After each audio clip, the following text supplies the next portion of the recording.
আসসালামু আলাইকুম প্রিয় ফুটবল ফ্যান্স। কোপা আমেরিকায় ব্রাজিলের সামনে প্রথম ম্যাচটা রয়েছে কোস্টারিকার বিপক্ষে এবং ফুটবল ফ্ল্যাগের আজকের এই ভিডিওতে এই ম্যাচটার সম্পূর্ণ প্রিভিউ তুলে ধরার চেষ্টা করব। তবে তার আগে সংক্ষেপে কয়েকটা কথাবার্তা বলতে চাই ব্রাজিল ফুটবল এবং ফুটবল ফ্ল্যাগে ব্রাজিল ফুটবল অ্যানালাইসিস সম্পর্কে। দেখুন, এই কথাগুলো আমি না বললেও পারতাম, আপনারা স্কিপও করতে পারেন, তারপরও দায়বদ্ধতার জায়গা থেকে বলছি। এখানে অনেকেই কিন্তু ফলো করেন, অনেক দিন ধরে ফলো করছেন। প্রথমত এ কথাটা আরও একবার রিপিট করলাম যে ফুটবলের পাশাপাশি চাকরি বাকরি করতে হয়, অনেক কাজ করতে হয়। প্রতিটা দল সম্পর্কে এত বেশি করে নিউজ পেপার কিংবা অনলাইন পোর্টাল নানা রকমের আলোচনা দেখে সেগুলো বুঝে এভাবে উপস্থাপন করাটা যে পরিমাণ সময়ের দরকার, সে সময়টা আমাদের কারো কাছে নেই। তাই একা সকল দলকে সমানভাবে কভার করা পসিবল হয় না। দ্বিতীয় একটা ব্যাপার, ব্রাজিল সম্পর্কে আলোচনা করি না এটা করতে করতেই কিন্তু প্রায় 200টার মতো ভিডিও ফুটবল ফ্ল্যাগে আছে শুধুমাত্র ব্রাজিলকে কেন্দ্র করে। সেখানে আপনি একবার ভিউ দেখে আসেন, কয়জন মানুষ সেই জিনিসটা দেখেন, কয়জন মানুষ ফুটবল ফ্ল্যাগের কয়টা কন্টেন্ট দেখেন, এমন টাইপের হিসাবপত্র আমরা করি না। করলে এতদিন এই চ্যানেলটা চলতো না। আমার কাছে মনে হয় শুধুমাত্র 500 জন মানুষও যদি ফুটবল ফ্ল্যাগে নিয়মিত ভিডিও দেখেন, ফুটবল সম্পর্কে তাদের সেই ক্ষুধাটা থাকে, আমি আমার জায়গা থেকে যতটুকু পারি কাজ করে যাওয়ার চেষ্টা করব।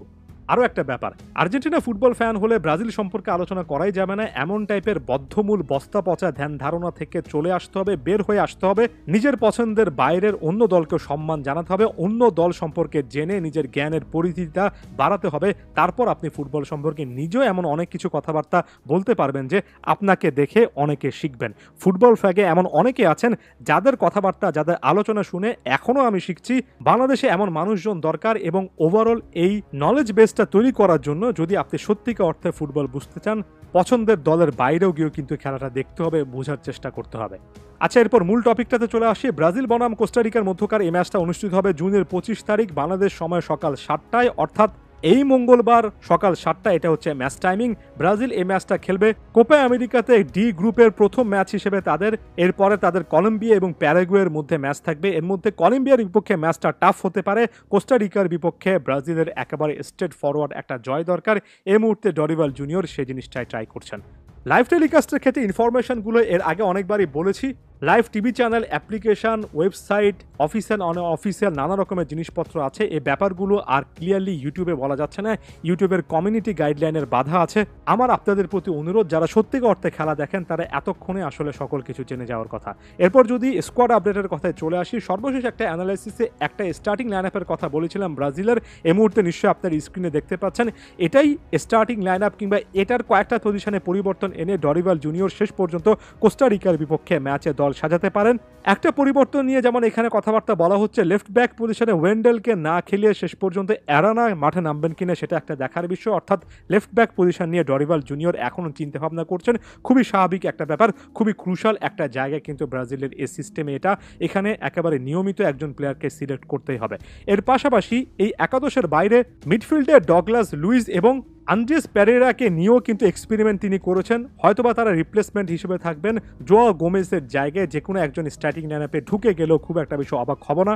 ফাইনাল থার্ডে এই স্টার ফুটবলারদের পাশাপাশি এনরিক এবং স্যাভিনোকেও তিনি কিন্তু ট্রেনিং গ্রাউন্ডে নানা সিস্টেমে ট্রাই করেছেন এবং গ্লোবো ব্রাজিলিয়ান জনপ্রিয় প্ল্যাটফর্মটা বলছে আসলে এই স্টার্টিং লাইনআপটাকে রেখে তিনি মিডফিল্ড এবং ফাইনাল থার্ডে ওই পজিশনগুলোতে চেঞ্জ এনেছেন, অনেকটা সাবস্টিটিউট প্লেয়ার হিসেবে নামাবেন এমন একটা ইঙ্গিত দিয়েছেন। তবে কোচ শেষ পর্যন্ত সেটা ফলো করবেন কিনা তার জন্য আমাদের ম্যাচ পর্যন্ত অপেক্ষা করতে হবে।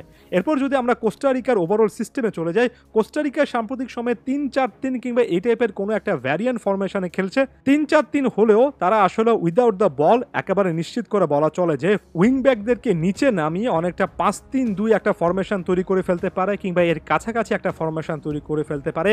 উইং ব্যাকদেরকে নিচে নামাতেই হবে, 4-5 জনের ডিফেন্স লাইন রাখতে হবে, কারণ প্রতিপক্ষ দলে ভিনিসিয়াস জুনিয়র, রাফিনহা, পরবর্তীতে আরও অনেক উইং বেস্ট অ্যাটাকার রয়েছেন। ব্রাজিলের উইং এর পাওয়ারটা যথেষ্ট স্ট্রং, তাই এখানে উইং ব্যাকরা প্রতিপক্ষ দলের কেমন খেলবেন সেটা অনেক ইম্পর্ট্যান্ট। ছবিতে আপনারা 5 এবং 11 নম্বর পজিশনে যে সকল প্লেয়ারদেরকে দেখছেন তাদের ডিফেন্সিভ ডিউটি অনেক বেশি করে থাকবে। এই দলটাতে বেশ কয়েকজন প্লেয়ার রয়েছেন, যেমন ডিফেন্সে Francisco Calvo, midfield to final থার্ডে Brandon Aguilera, Manfred Ugalde. Starting লাইনআপে না থাকলেও পরবর্তীতে বদলি হিসেবে নামতে পারেন। 139টা ম্যাচে 27টা গোল করা জোয়েল ক্যাম্বেল এই কয়েকজন প্লেয়ার উল্লেখযোগ্য প্লেয়ার। তবে ওভারঅল শক্তিমত্তার বিচারে ব্রাজিলের যথেষ্ট এগিয়ে থাকার কথা।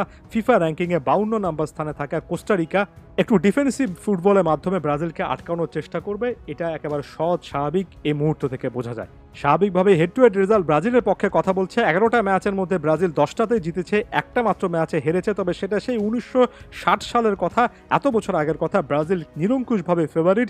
তবে একটা চিন্তার জায়গা এটাই থাকবে যে ব্রাজিলকে একটা ব্যালেন্সড ফুটবল খেলতে হবে এবং পুরো 90 মিনিট জুড়ে একই টাইপের ফুটবল খেলতে হবে। এখানে শুধুমাত্র জয় নয়, বরঞ্চ ক্লিয়ার কাট একটা বড় রকমের উইন ব্রাজিলের এই দলটার কোপা আমেরিকার জার্নির শুরুতে যদি চলে আসে তাহলে কনফিডেন্স অন্য একটা লেভেলে যাবে। এবং এই মুহূর্তে কোস্টারিকার বিপক্ষে ম্যাচে তাই শুধুমাত্র জয় নয়, ভালো ফুটবলের মাধ্যমে কনফিডেন্স বুস্ট করাটাই ডরিভাল জুনিয়রের দলটার মূল লক্ষ্য হওয়া উচিত। ব্রাজিল ফুটবল সম্পর্কে আরও অনেক ভিডিও দেওয়ার চেষ্টা করব, অবশ্যই ফুটবল ফ্ল্যাগের সাথেই থাকবেন।